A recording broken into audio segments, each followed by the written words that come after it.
Baik Bapak Ibu, hari ini kita akan memulai proses untuk mendiseminasikan apa yang telah saya ketahui tentang budaya positif kepada rekan-rekan saya.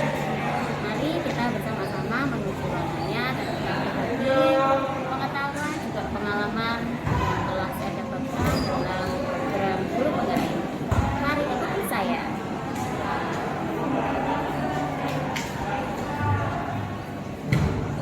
Akan menuju kelas di mana Bapak Ibu guru telah berkumpul dan bersiap untuk mendengarkan apa yang saya sampaikan. Mari kita masuk.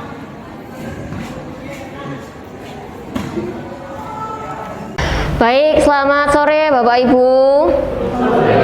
Ya, terima kasih untuk kehadiran Bapak Ibu sekalian di ruangan ini untuk kita dapat bersama-sama berbagi ilmu, berbagi pengetahuan ya Bapak Ibu ya. Terima kasih juga karena Bapak Ibu sudah dapat meluangkan waktu untuk dapat bergabung pada pertemuan kita sore ini. Mari sebelum kita memulai pertemuan kita bersatu dalam doa. Akan saya pimpin dalam doa, mari kita berdoa. Terima kasih Tuhan atas hari yang indah ini sehingga Engkau telah mengumpulkan kami di tempat ini untuk dapat bersinergi bersama. Kiranya Kau terangi akal budi pikiran kami Tuhan sehingga kami dapat mengikuti acara ini dengan baik. Doa yang jauh dari sempurna ini kami haturkan kepadamu dengan perantaraan Yesus Kristus, Juru Selamat kami yang hidup. Amin. Baik, Bapak Ibu, pada sore hari ini saya akan membagikan pengalaman saya setelah saya mengikuti program guru penggerak dalam modul 1 ya Bapak Ibu ya. Tepatnya di modul 1.4 yaitu budaya positif. Hari ini saya akan berbagi pemahaman dan pengalaman penerapan budaya positif yang telah saya lakukan dan saya ikuti. Ya. Berikutnya. Oke, sebelumnya saya ucapkan selamat datang. Salam dan bahagia ya, itu yang sering didengungkan ketika kami mengikuti program guru penggerak ya Bapak Ibu ya. Salam dan bahagia. Mari kita bergerak dan kemudian kita menggerakkan. Ya. Next. Ya, intisari dari modul budaya positif yang telah dipelajari yaitu yang pertama tentang perubahan paradigma belajar ya, kemudian disiplin positif, lalu kebutuhan dasar manusia, motivasi perilaku manusia, posisi kontrol restitusi, keyakinan kelas, serta segitiga restitusi ya Bapak Ibu ya. Beberapa istilah di sini saya juga baru mendengar setelah saya mengikuti program guru penggerak ini ya Bapak Ibu ya. Waktu saya kuliah saya sudah lupa, kayaknya kok saya nggak pernah dapat yang ini begitu ya Bapak Ibu ya, yang restitusi ya. Mari kita coba ulas satu persatu ya Bapak Ibu ya. Yang pertama silakan. Ya. Yang pertama tentang perubahan paradigma belajar ya. Paradigma belajar yang baru yaitu bahwa pembelajaran dirancang dengan menerapkan prinsip pembelajaran terdiferensiasi, di mana setiap bakat, minat, potensi murid terfasilitasi sehingga pada akhirnya goalnya adalah terwujud profil pelajar Pancasila ya Bapak Ibu ya. Nah, kalau kita mau mengulas lebih awal, jadi kurikulum merdeka yang sekarang ini sedang kita jalani ya Bapak Ibu ya, itu kan dasarnya itu dari filosofi Ki Hajar Dewantara ya Bapak Ibu ya.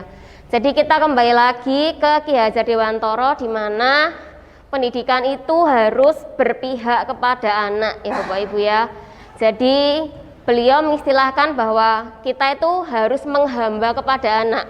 Menghamba itu bukannya kita terus apa-apa melayani anak, enggak, tetapi kita mencoba menuntun anak supaya dia sampai kepada tujuannya dengan selamat dan bahagia gitu ya Bapak Ibu ya. Nah, kemudian profil pelajar Pancasila itu yang seperti apa? Saya ingatkan kembali Bapak Ibu, ada 6 ya.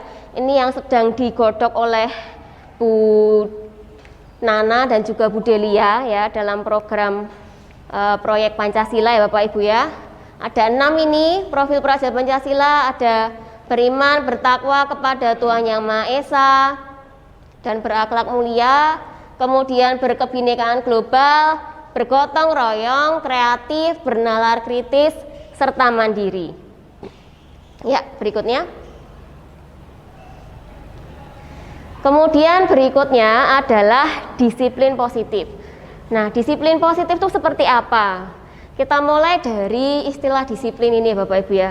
Biasanya disiplin itu diartikan sebagai kepatuhan, ketaatan, dan seringkali ada ketidaknyamanan di dalamnya. Ya Bapak Ibu ya. Jadi yang penting anak itu patuh, taat, sudah selesai. Tidak peduli anak itu merasa nyaman atau tertekan atau terancam ya Bapak Ibu ya. Nah, sedangkan disiplin positif itu merupakan suatu cara untuk menumbuhkan disiplin diri pada murid tanpa adanya ancaman, hukuman ataupun paksaan sehingga murid merasa nyaman.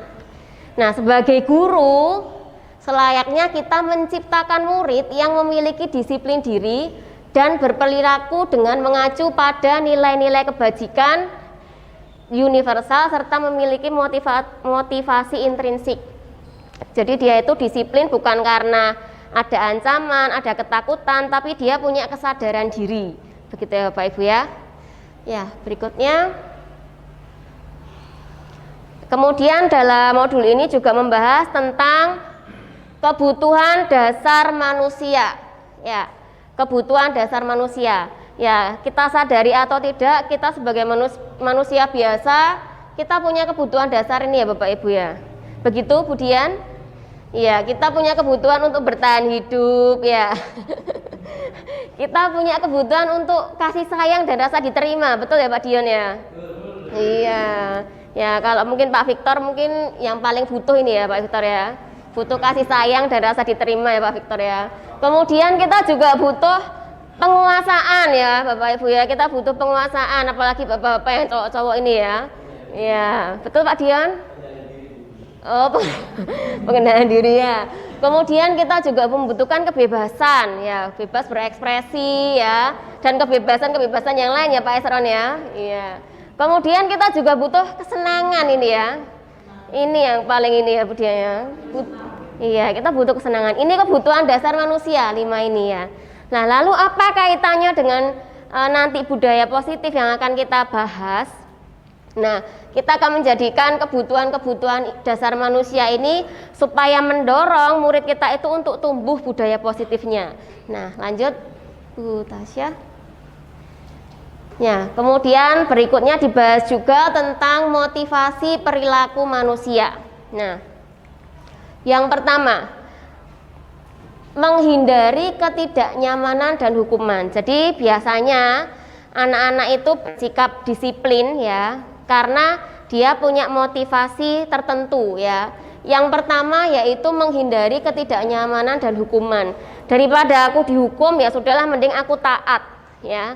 Jadi disiplin itu belum ada timbul dalam dirinya sendiri ya. Jadi karena hukuman, takut dihukum. Kemudian mendapatkan imbalan atau penghargaan dari orang lain. Murid disiplin karena ingin mendapatkan imbalan atau ingin mendapatkan pujian. Kemudian motivasi berikutnya menghargai nilai-nilai kebajikan diri sendiri. Nah, ini yang dituju ya Bapak Ibu ya. Murid disiplin karena sadar akan pentingnya nilai kebajikan dirinya sendiri ya. Jadi diharapkan murid-murid kita nanti itu disiplinnya itu karena motivasi yang ketiga ini, menghargai nilai-nilai kebajikan diri sendiri, bukan karena takut dihukum, bukan karena ingin mendapatkan pujian. Oh, ternyata Pak Esron itu disiplin sekali, selalu pakai sabuk, bukan seperti itu. Tetapi karena dia menyadari bahwa disiplin itu penting. Ya, berikutnya Bu Tasya. Konsep disiplin. Konsep disiplin dengan identitas gagal. Maksudnya apa? Ketika anak itu melakukan disiplin, tapi karena motivasi tertentu, misalkan karena hukuman ini ya, murid ketakutan, murid kesakitan, kemudian terancam, rendah diri, dan itu menjadikan dia cenderung tidak jujur. Jadi konsep disiplin dengan identitas gagal. Yang pertama hukuman. Kenapa disebut gagal ya? Karena dengan hukuman ini murid akan ketakutan, kesakitan, terancam, rendah diri dan cenderung tidak jujur. Yang kedua, penghargaan. Murid akan cenderung gimana ya? Kalau kita misalkan menggunakan, saya ulang ya Bapak Ibu ya. Ya, konsep disiplin dengan identitas gagal. Yang pertama, hukuman.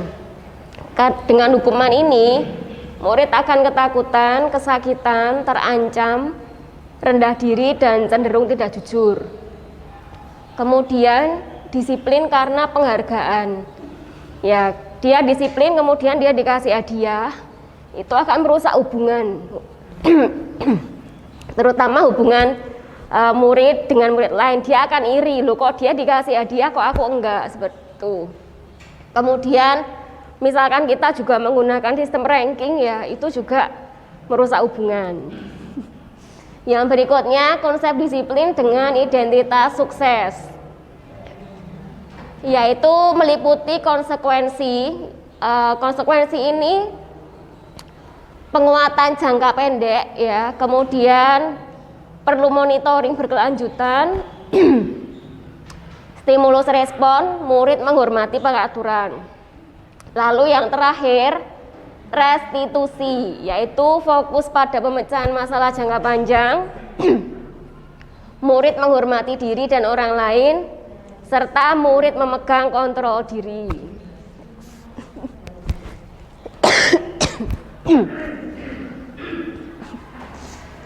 Ya, ini ya Bapak Ibu ya, pendekatan restitusi. Pengertian restitusi itu apa? Tolong dibacakan Pak Dion. Pengertian restitusi adalah proses menciptakan kondisi bagi murid untuk memperbaiki kesalahan mereka, sehingga mereka bisa kembali kepada kelompok mereka dengan karakter yang lebih kuat. Menurut Diane, dosen 2004. Ya. Jadi mungkin kalau Bapak Ibu guru BK sudah mempelajari lebih dulu ya tentang restitusi ini ya. Ya, karena ini berkaitan dengan pendampingan murid. Ya. Kemudian ciri-ciri restitusi, saya minta tolong dibacakan dengan keras. Budian. Yang pertama, belajar dari kesalahan. Yang kedua, memperbaiki hubungan. Yang ketiga, tawaran kepada kesalahan. Yang keempat, mencari kebutuhan dasar yang mendasari tindakan. Kelima, fokus pada karakter. Yang keenam, menguatkan, saling menguatkan kekuatan. Ketujuh, solutif. Iya. Ya, solutif ya, itu kayak iya betul ya, solutif. Ya, baik, terima kasih. Jadi itu ya Bapak Ibu ya, restitusi dan ciri-cirinya. Restitusi ini nanti banyak kita pakai dalam penanganan murid ya Bapak Ibu ya. Next.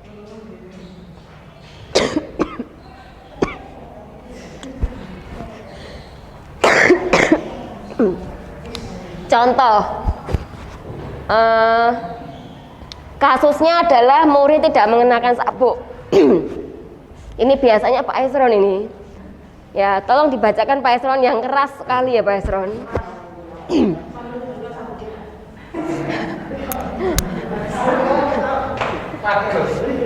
Yang mana?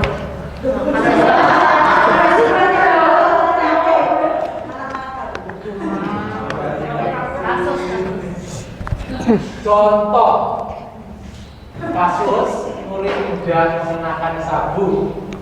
Hukumannya adalah guru meminta murid keliling lapangan 3 kali, guru memarahi murid dan murid ketakutan. Tambahan, guru meminta siswa membeli ikat pinggang instan.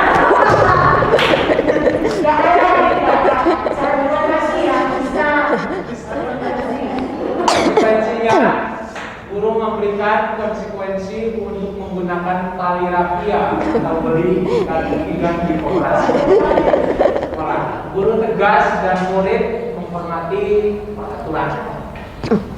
Restitusinya, guru menanyakan keyakinan kelas dan keyakinan diri serta membantu murid menyelesaikan masalahnya. Guru bijaksana dan terbuka, murid menghormati diri dan orang lain. Ya, jadi dalam kasus ini ya kita bisa membedakan 3 perlakuan ya Pak Ibu ya. Ketika kita menerapkan prinsip yang hukuman ya, kita langsung menghukum murid. Kemudian guru memarahi murid, muridnya ketakutan. Ya, kalau kita memberikan konsekuensi, guru tegas dan murid menghormati peraturan.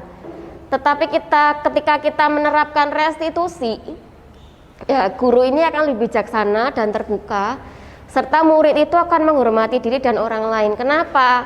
Karena dia didorong untuk punya kesadaran diri. Ya, guru akan menanyakan keyakinan kelas atau keyakinan dirinya. Sebenarnya apa sih pentingnya menggunakan sabuk itu apa? Kamu tahu atau tidak?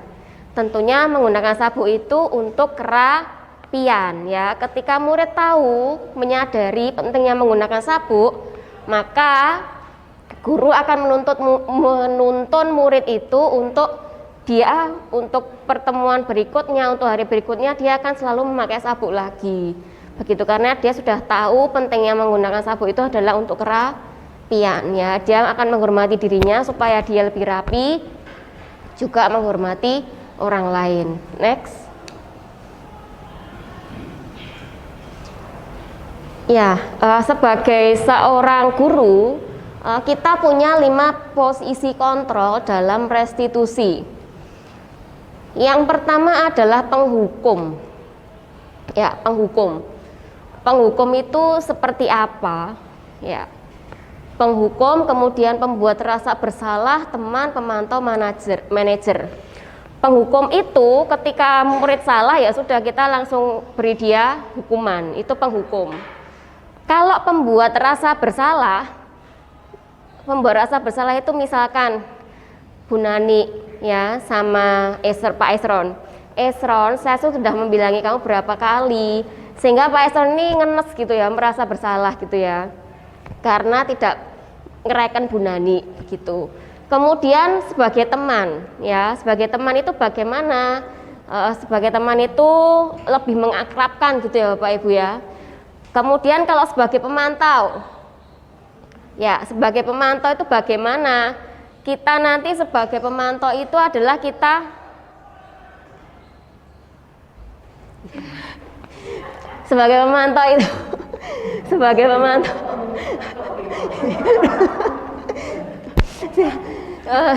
ya next saja, next ya ya. Nah ini ya kita ya contohnya contoh kasusnya adalah murid tidak mengerjakan tugas ya. Ketika kita sebagai penghukum ya, guru yang sebagai penghukum, maka kita akan menyuruh murid itu keluar dari kelas, kerjakan di depan pintu. Ini contohnya saja, contoh perlakuannya. Nah, ya, kemudian pembuat rasa bersalah, contohnya, saya sudah sering mengingatkan kamu, sampai kapan akan begini? Saya kecewa denganmu. Nah, ini pembuat rasa bersalah ya. Kemudian sebagai teman, ya sudah nggak apa-apa, lain kali tugas sudah dikerjakan ya, jangan diulangi lagi. Itu sebagai teman ya.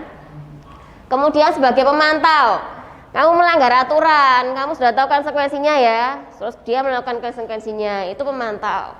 Kemudian sebagai manajer, nah sebagai manajer itu kita menanyai, apakah kamu menyadari kesalahanmu?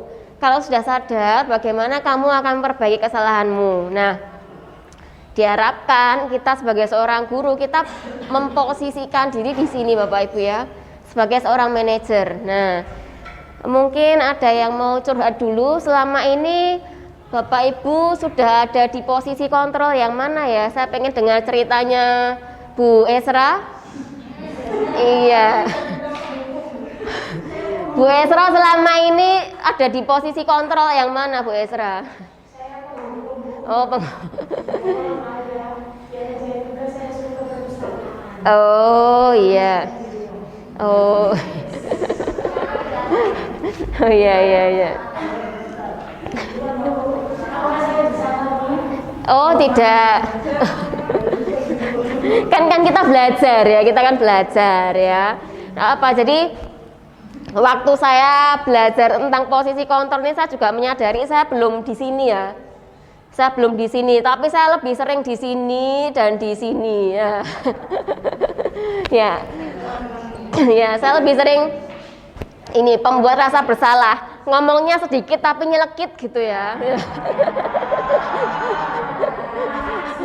Ya, ngomongnya ke anak dikit tapi nyelekit. Kadang nyelekit aja anaknya nggak kerasa gitu ya. Ya, jadi lebih sering di sini. Nah, di sini kita sama-sama belajar ya Bapak Ibu ya. Ya, sebagai guru kita seharusnya posisi kita di sini ya. Kita sebagai manajer. Manajer itu gabungan dari teman dan pemantau ini. Ya, jadi manajer itu gabungan dari teman dan pemantau. Nah, nanti kita pelan-pelan Bapak Ibu ya, kita pasti bisa ada di posisi ini. Ya, berikutnya. Nah, kemudian keyakinan kelas. Ya, dipelajari juga tentang keyakinan kelas. Kenapa kok keyakinan? Kenapa bukan peraturan? Saya tanya sama Bu Hana. Kenapa kok keyakinan? Kenapa bukan peraturan?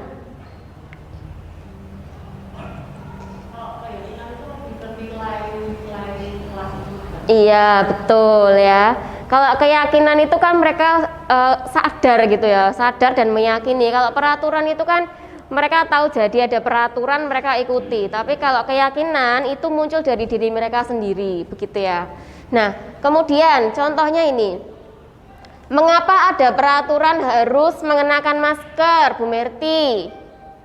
Mengapa ada peraturan harus mengenakan masker? Ya, untuk menjaga protokol kesehatan. Iya. Iya, untuk kesehatan, betul. Kemudian, mengapa ada peraturan wajib menyalakan lampu kendaraan di siang hari, Bu Bintang?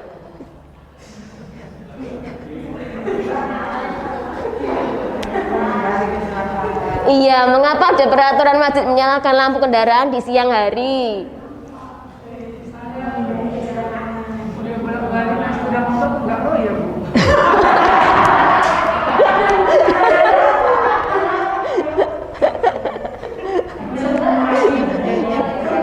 Oh iya. Ya, jadi untuk keselamatan ya, untuk keselamatan mengurangi resiko kecelakaan ya. Jadi karena kita memiliki keyakinan-keyakinan itu untuk keyakinan kesehatan, keselamatan, maka kita melakukannya dengan sadar ya, dengan enteng, tidak ada paksaan ya. Kita melakukannya dengan sukacita.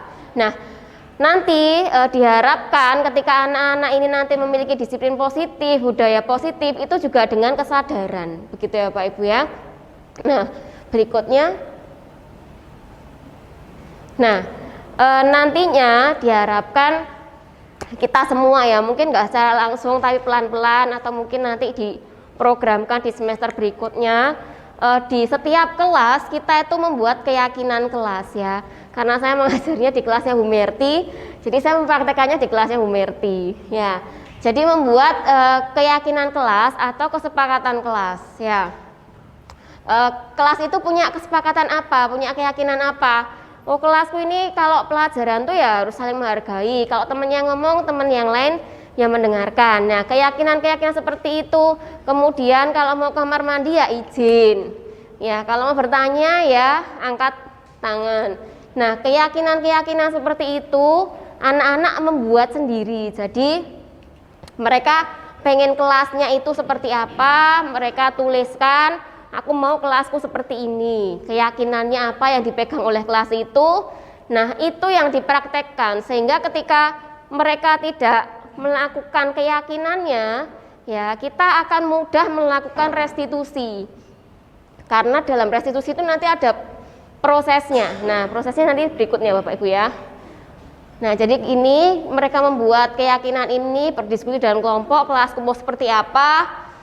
Kemudian nanti ini digabung, ini kan beberapa kelompok, nah nanti diambil keyakinan-keyakinan yang sama dijadikan satu, begitu. Berikutnya. Nah, bagaimana membuat keyakinan kelas?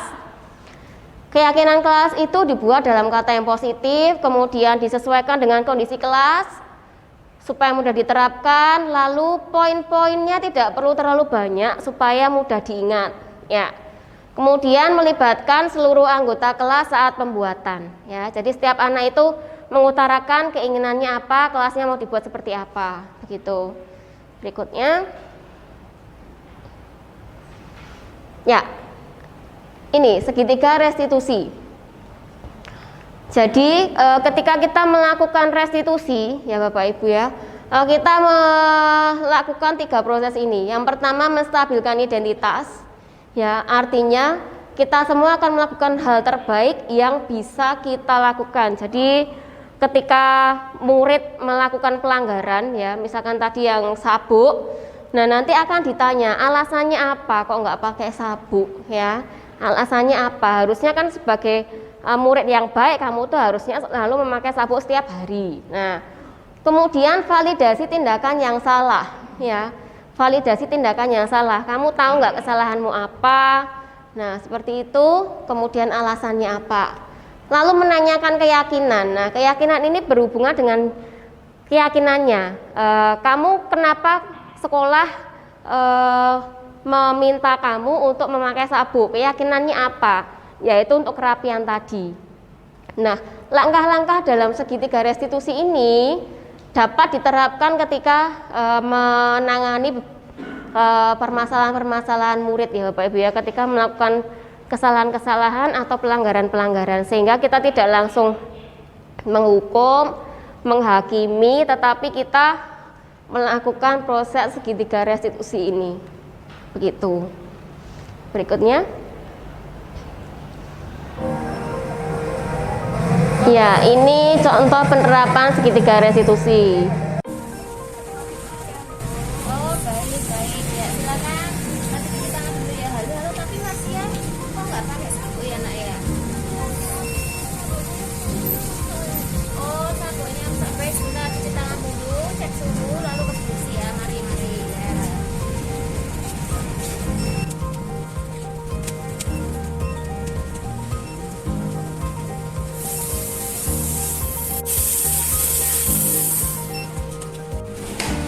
Oke Mas ya, silakan duduk dulu nak. Nah, Mas ya, kenapa nggak pakai sabuk?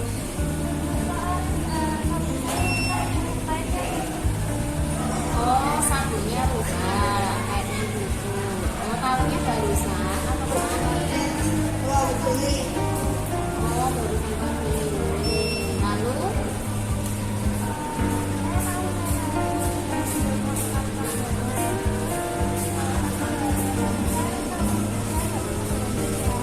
Oh, begitu ya. Tapi nggak punya tuanya sabunnya ya. Lalu keyakinan kamu itu sebenarnya apa sih Mas ya? Kenapa masuk ke sekolah?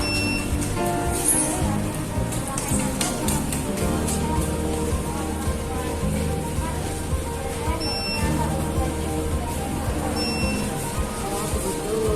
Baik untuk hari ini saya tulis dulu ya. Nah nanti saya berikan surat pengantar supaya kamu bisa ikut pelajaran di kelas, gitu ya.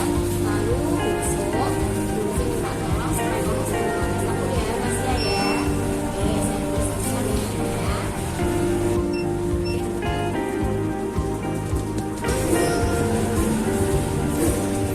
Nanti bisa ditunjukkan di guru yang mengajar Mas ya.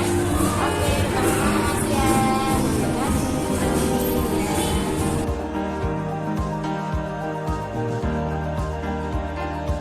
Saya sangat senang atas pembinaan yang dilakukan oleh guru saya untuk menyelesaikan permasalahan pelanggaran saya ini.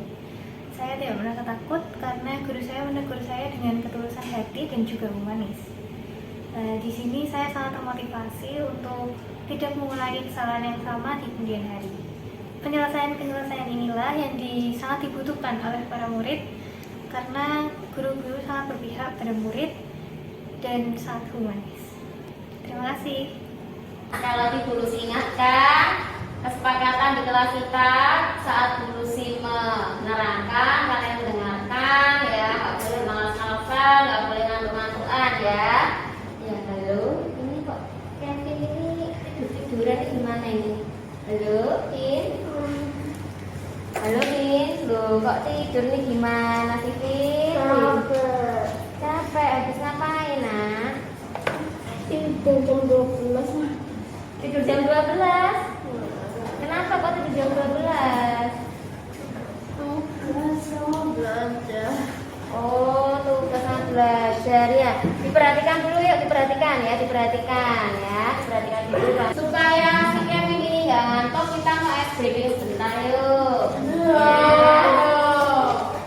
Oke, semuanya hari ini kita karena Kevin ngantuk ya, jadi kita SBB dulu. Semua berdiri. Kepala,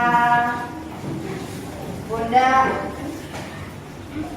lutut, kaki, lutut kaki. Ya, halo Kevin. Halo Bu, Iya, Kevin tahukah kenapa Bu Lucy memanggil Kevin ke sini? karena saya ketiduran. Iya, karena ketiduran di kelasnya Bu Lucy tadi ya. Iya, Kevin kenapa kok tadi bisa ketiduran waktu kelasnya Bu Lucy? Tadi mengerjakan tugas belajar, karena nanti ada ulangan.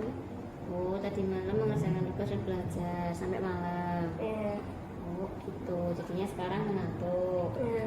Iya, Kevin masih ingat nggak sih kesepakatan di kelasnya Bu Lucy itu apa, Vin? Iya, di kelasnya Bu sih harus aktif dan tidak boleh tidur-tiduran.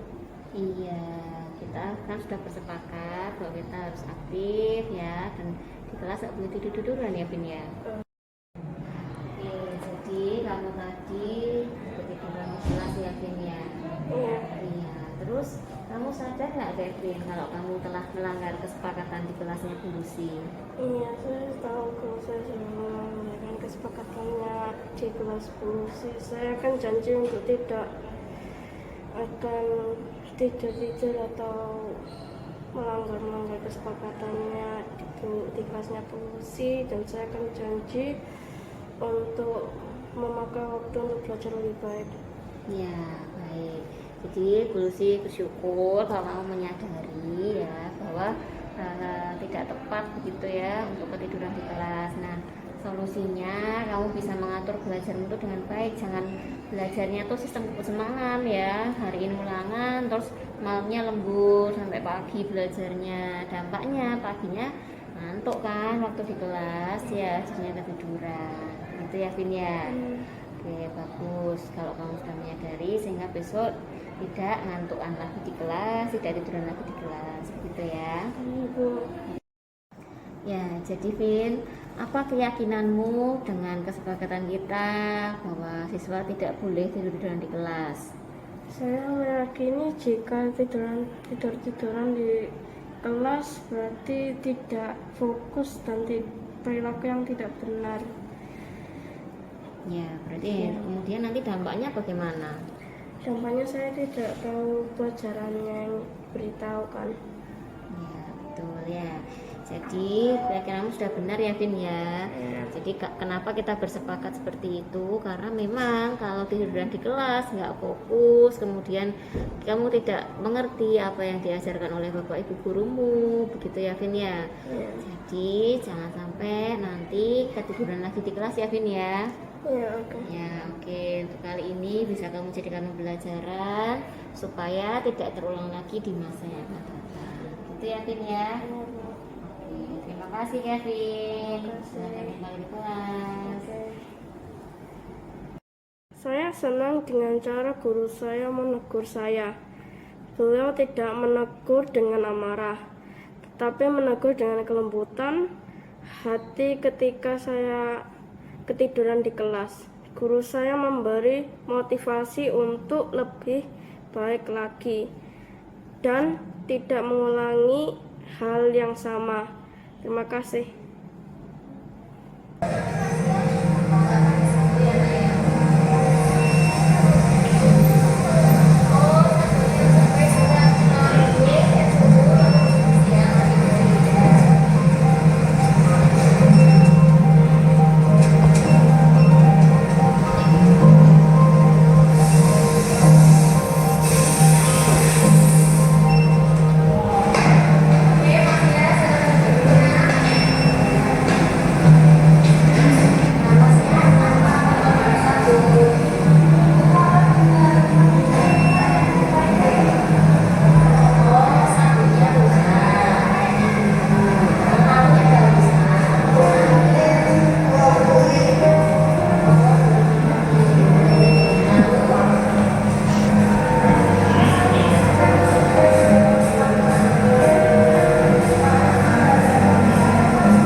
Next. Ya, oke. Sampai di sini Bapak Ibu ya penjelasannya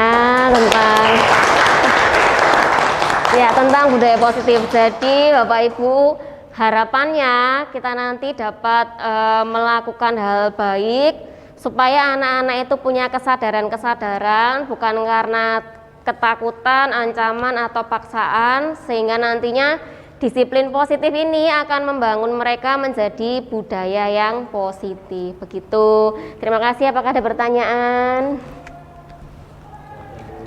Tidak ada. Iya, kayaknya Bu Melani mau bertanya. Iya.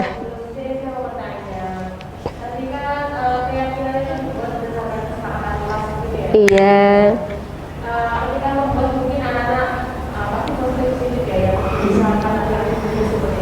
Ya. Ketika membuat itu terus masih ada anak-anak, apakah kembali lagi ke situs menghubung lagi atau membuat keyakinan lagi?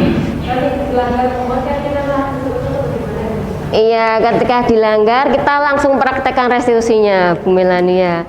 Ya, jadi kan dia sudah membuat keyakinan kelas, kemudian dilanggar. Nah, kita praktekkan segitiga restitusi tadi, kita dekati, kita validasi, ya. Kamu tahu kamu sudah melakukan apa, keyakinanmu apa, lalu kenapa kamu langgar, karena ada alasannya.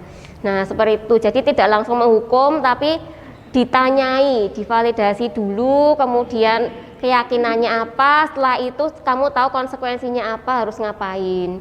Gitu. Lalu nanti kamu mau ngapain ke depannya, apakah akan diulangi lagi atau bagaimana, begitu. Ya, terima kasih. Ada lagi Bapak Ibu? Tidak ada, cukup jelas. Iya, baik. Jika tidak ada, ya saya mohon maaf jika ada kekurangan dalam penyampaiannya. Ya, akhir kata, mari kita bersama-sama bergerak dan saling menggerakkan. Terima kasih, Tuhan berkati. Halo, selamat pagi semuanya. Perkenalkan, nama saya Estron Irison Benoit. Sementara ini saya menjabat sebagai Wakil Kepala Sekolah Bagian Kesiswaan. Kami di SMP Kristen Petra 5 sangat bersyukur kepada Tuhan Yang Maha Kuasa oleh karena satu teman kami menjadi guru penggerak di Indonesia ini. Dan menjadi guru penggerak tentunya juga adalah salah satu bakti atau usaha untuk memajukan pendidikan yang ada di Indonesia. Kami sangat berterima kasih oleh karena teman kami ini diberikan kesempatan untuk belajar terkait dengan apa itu menjadi guru penggerak dan bagaimana kemudian bisa menggerakkan para siswa untuk menjadi pribadi-pribadi yang luar biasa. Nah, berbicara soal siswa ini tentu saja di setiap sekolah, di setiap lingkungan pendidikan tentu saja mempunyai berbagai macam perbedaan karakter yang dimiliki oleh para siswa. Oleh karena itu kami berharap dengan adanya guru penggerak ini, kami bisa belajar dari teman kami ini untuk mendidik anak-anak kami sesuai dengan karakter-karakter Kristiani. Karena sekolah kami merupakan sekolah Kristen ini. Oleh karena itu kami juga menghimbau dan pengen untuk supaya teman kami ini belajar senantiasa, bukan hanya dalam waktu dekat ini selesai pendidikan sebagai guru penggerak kemudian selesai, tetapi itu dapat menularkan kepada kami semua yang belum terlibat di dalam pengenalan akan guru penggerak ini, sehingga semua guru-guru kami yang ada di SMP Kristen Petra 5 ini juga belajar untuk menjadi guru-guru penggerak. Nah, sekali lagi terkait dengan para siswa ini, kami juga berharap para siswa dapat belajar dari sekolah-sekolah lain untuk meningkatkan kepedulian mereka terhadap sekolah, kepedulian mereka terhadap lingkungan. Nah, berbicara soal pendidikan, dan pendidikan ini bukan hanya saja terjadi pada masa sekarang ini atau masa-masa yang lalu, tetapi kalau di dalam iman Kristen, pendidikan itu sudah ada sejak zaman dulu kala.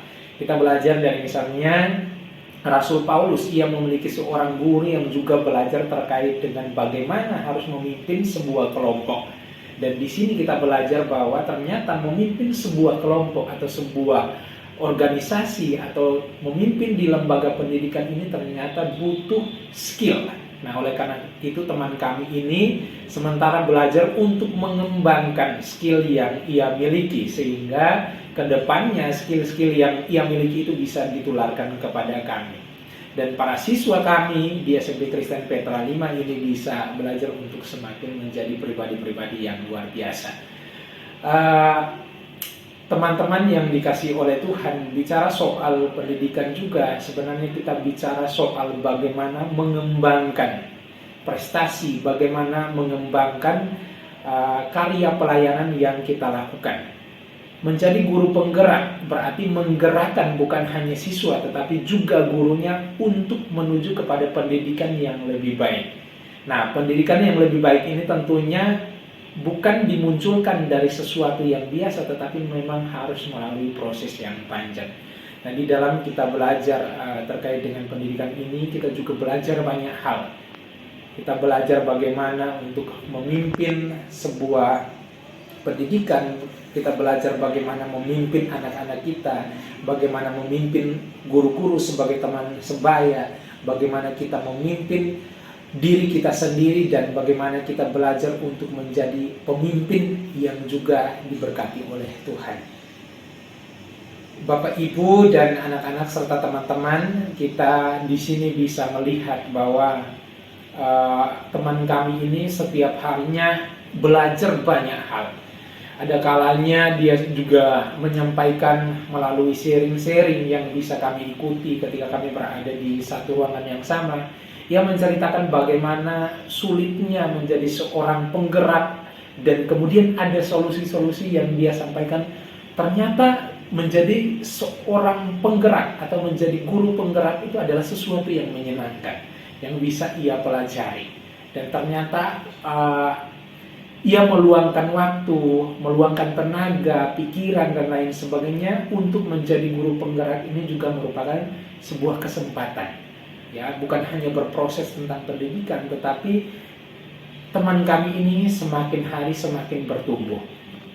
Oleh karena itu, kami berharap ke depannya program guru penggerak ini bukan hanya menjangkau guru-guru tertentu saja, tetapi semua guru itu bisa dijangkau. Dan apabila dibutuhkan, mungkin diwajibkan, sehingga semua guru ikut berpartisipasi untuk mencerdaskan kehidupan anak-anak bangsa kita. Pendidikan akan menjadi sesuatu yang luar biasa ketika kita bekerja bersama, ketika kita membangunnya mulai dari sesuatu yang kita ketahui.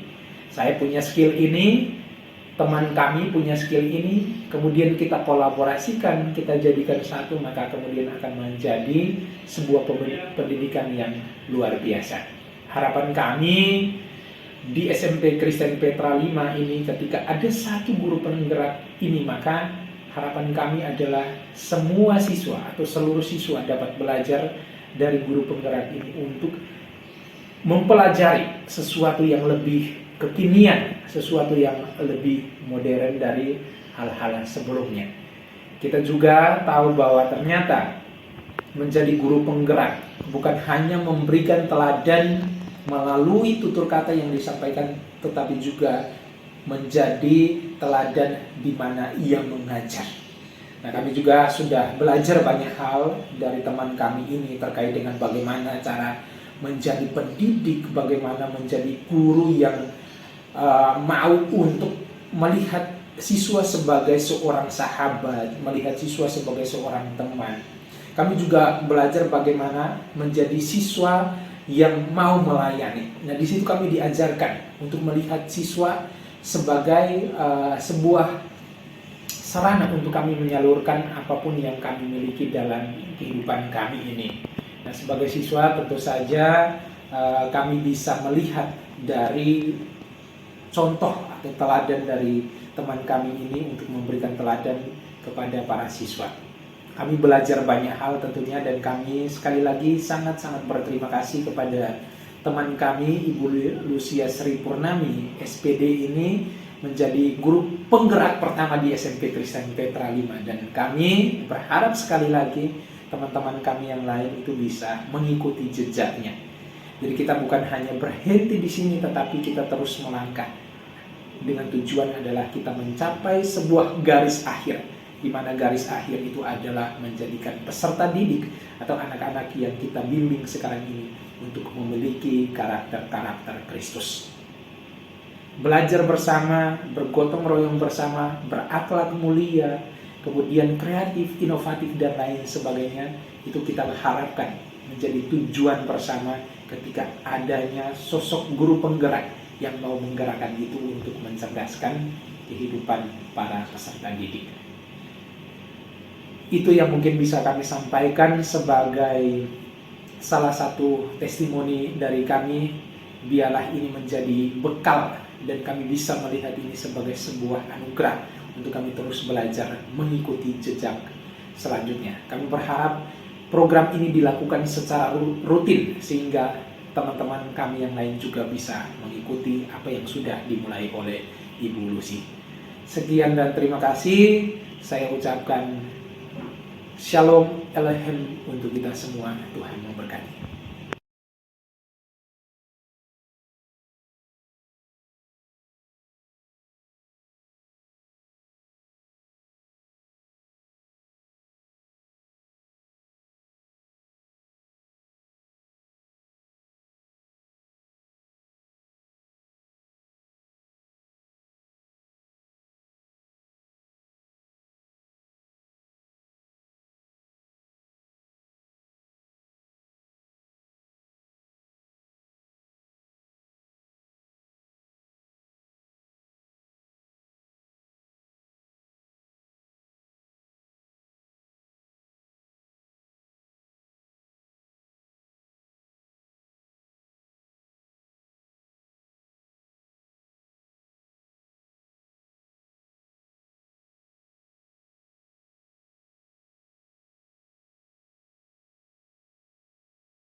Baik, ya silakan. Nanti cuci tangan dulu ya. Halo, halo, tapi masih ya. Kok nggak pakai sabun ya nak ya? Oh, sabunnya sampai sudah cuci tangan dulu, cek suhu, lalu ke cuci ya. Mari, mari ya.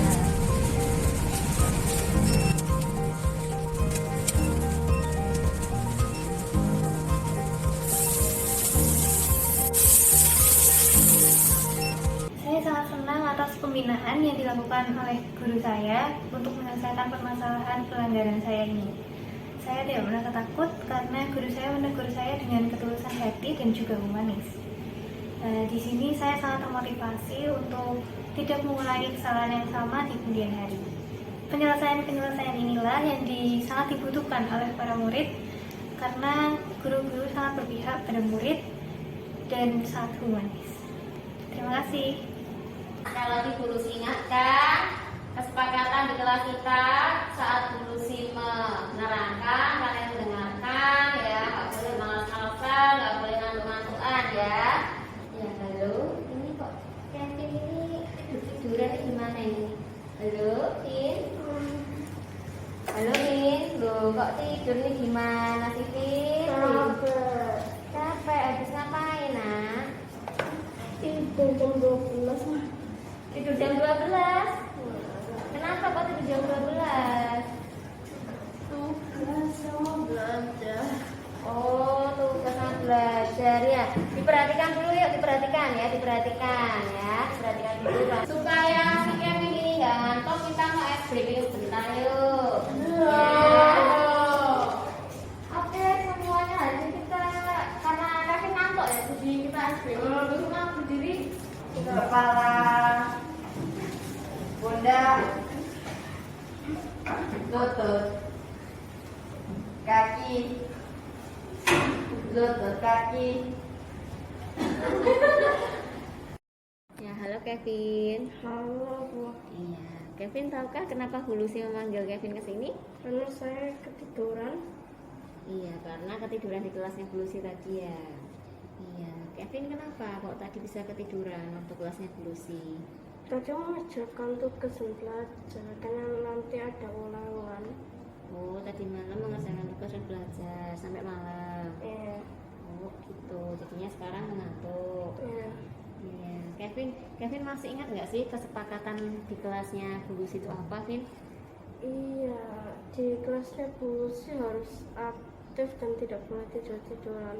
Iya, kita kan sudah bersepakat bahwa kita harus aktif ya, dan di kelas nggak boleh tidur-tiduran ya, Vin ya. Oke, jadi kamu tadi ketiduran di kelas ya, Vin ya.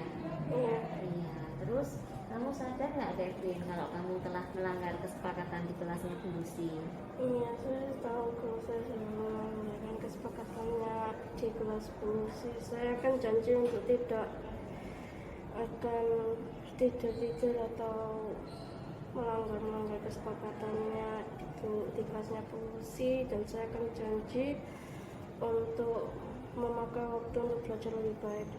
Ya, baik.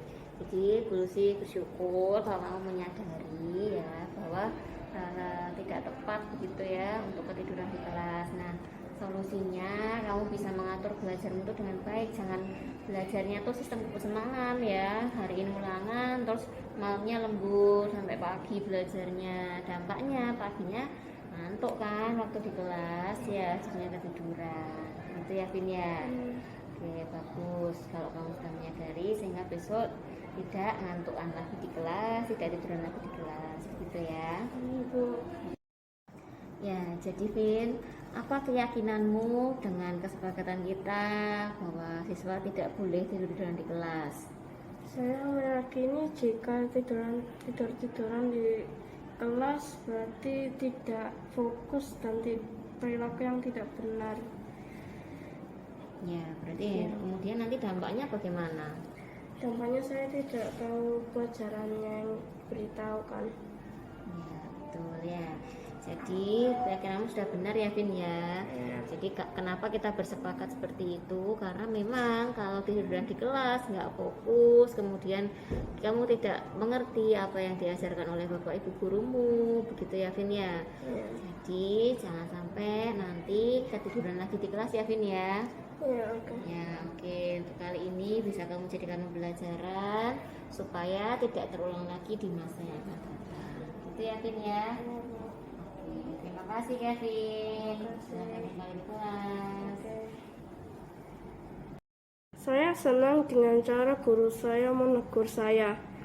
Beliau tidak menegur dengan amarah, tetapi menegur dengan kelembutan hati ketika saya ketiduran di kelas. Guru saya memberi motivasi untuk lebih baik lagi dan tidak mengulangi hal yang sama. Terima kasih.